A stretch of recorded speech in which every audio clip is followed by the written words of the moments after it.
Brilliance Audio presents The Garden of Lost and Found by Dale Peck. Performed by Warden. It is my great pleasure to offer this book, more than 20 years after the fact, to Latasha Harris. N.B. The watch is Brian Perra's, but everything else belongs to Paul. Except the key. The key was mine first. Story problems. The man with the van was called Kevin from Heaven, and he charged extra for driving all the way up to Harlem. He was stocky and hirsute, a ruff of fine gray hair sticking out of his t-shirt and cowling his bald head. He said he lived in Jersey himself. Yup. Heaven was just the other side of the Hudson River. He couldn't see how anyone besides day traders and dot-commers could afford to live in the city anymore, which showed, more than anything else, how out of touch with New York he really was.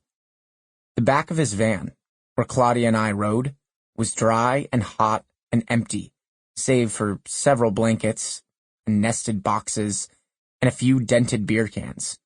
And whenever the van went over a bump, the cans would bounce and rattle, and one or the other of us would jump a little, nervously, then try to laugh it off.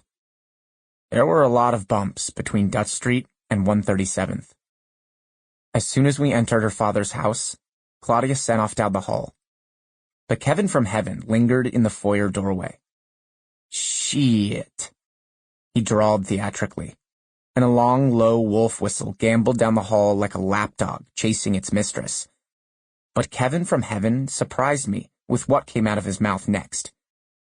Now this is old New York. At any other time, in any other place, Kevin from Heaven would have been whistling at the jiggle of Claudia's ass beneath the clinging silver fabric of her dress. But faced with a 30-foot corridor off which opened 2, 3, 4, 5, 6 doors, Kevin from Heaven ticked them off on his fingers, although on the last digit he just grabbed his crotch. Square footage beat round flesh hands down. The hallway's baseboard was so scuffed it was practically black, and one of the panels in the fanlight between the living and dining rooms was filled with plywood, and a leak had puffed out the ceiling in Claudia's bedroom, so that it resembled an oppressively low thundercloud. But nevertheless, this was the real deal. This was old New York. I pretended to help for a few minutes, but Claudia's method was so haphazard there wasn't much I could do. She ran from bedroom to closet to bathroom, then back to the bedroom, high heels thumping like hammer blows in her haste to beat her father back from his bridge game. Even so, her efforts couldn't have been more inefficient. She carried one thing at a time to 11 boxes lined up in the hallway, and with each object there was a moment of contemplation as she decided which box to put it in, what belonged with what. As if, like a hostess seating a dinner party, she didn't want to place two guests together who might not get along. When, every once in a while, she actually filled a box, Kevin from Heaven or I would carry it down to the van. But this happened so irregularly that soon I ceded the task to him and just wandered from one 17th-story window to the next. You could see all the way down to the World Trade Center from the south exposure, all the way across to the Jersey Palisades from the west, while from the east, the planes taking off from LaGuardia aimed straight for the 10-foot-wide oriel in the living room, before arcing north or south or simply higher into the sky.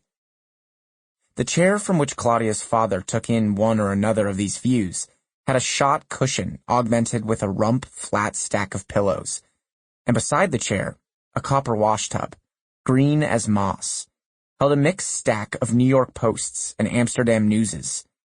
In the dining room, a brownish bit of cutwork sat in the center of a warped round table.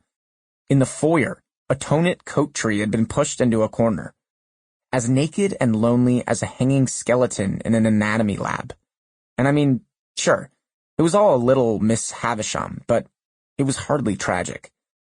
The person who lived in the midst of this sprawling decay had obviously checked out a long time ago, so it was hard to feel sorry for him.